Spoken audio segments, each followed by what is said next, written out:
So now what we're going to do is talk about and give you some examples of using the vocal pitches as sort of signposts for doing other things on the guitar, for actually creating the guitar solo. So after you've studied your favorite singers and you try to get those nuances and try to understand what they might be thinking about and why they might be making the choices that they make in singing or the phrasing that they use, those are the first steps. The next step is to now play in between those notes, okay, and use these pitches as destinations or goals, okay. So let's try it a little bit more. This melody now, what we want to do here is just repeat it over and over, okay, like 4 times, okay, and I'll play some other things, and then we'll talk about what I was playing.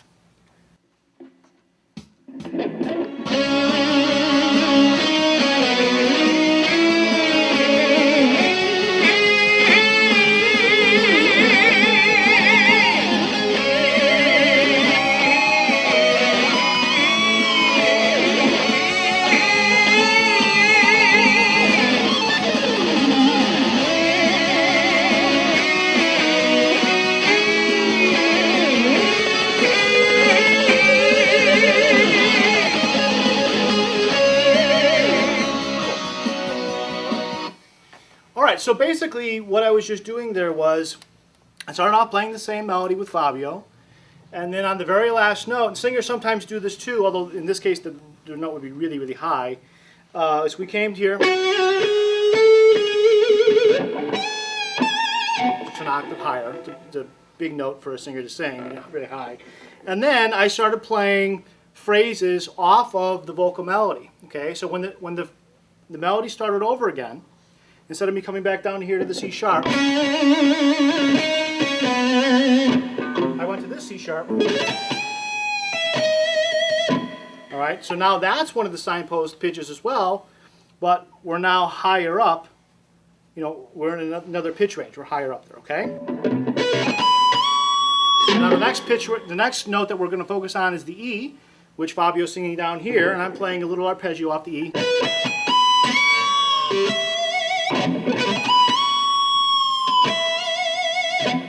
Okay, and then when Fabio's playing or singing this, I'm up here. Same pitches, I just chose to do the little glissando on the one. Okay, and also I matched the vibrato still, so there's no vibrato on these 2 pitches for Fabio. And I also didn't do vibrato there, but I have a glissando here, and then vibrato here. So I nailed that one down there. And then when that pitch is ending, or being sustained, the G sharp, this guy, and we have a lot of time, right? There's a lot of space here in which we can do something else, all right? So I just, for simplicity's sake, I just ran down a scale, okay? It's just a C sharp harmonic minor scale. It fits real perfectly over the chord.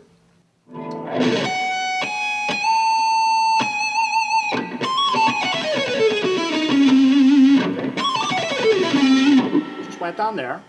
And then after that, when the melody starts over again, Fabio's here on the C sharp back in the beginning, and I'm just harmonizing that line. So I went to E, so I'm playing a 3rd higher.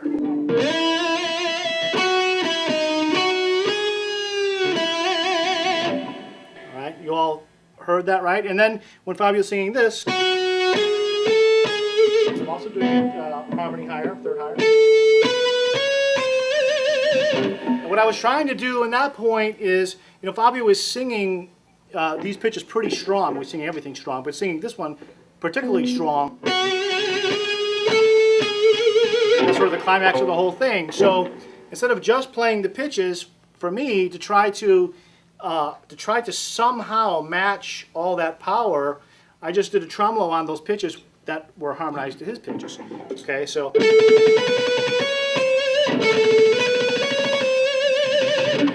it just helps add texture to the notes. I didn't want to change the notes and play all kinds of different notes there, because those are very important structural pitches. So I want to keep them, but just somehow add some more texture to them. All right. And then again, that brings us back to the 5 chord, which the 5 chord is the most what of the key? Dense. Most badass chord of the key. Okay, that's the right word. Okay, it's an official music theory term. Okay, 5 chords in a key are the most badass ones. Okay, so that's where like all the cool like harmonic minor stuff is. You really emphasize that. Okay, so in this case, I think the last thing I played was a pedal point lick. Okay, during all of this space. So he's holding this out again on the 5 chord. This is a G sharp, and I'm just doing a little harmonic minor, little pedal point thing on that to sort of fill in the gaps. Does that make sense? So what we don't want to do in this case, or what I didn't want to do in this case, is I didn't want to like step all over his vocal lines because they're cool lines. So I wanted to retain a lot of that stuff, but play over, play along with those pitches. Okay.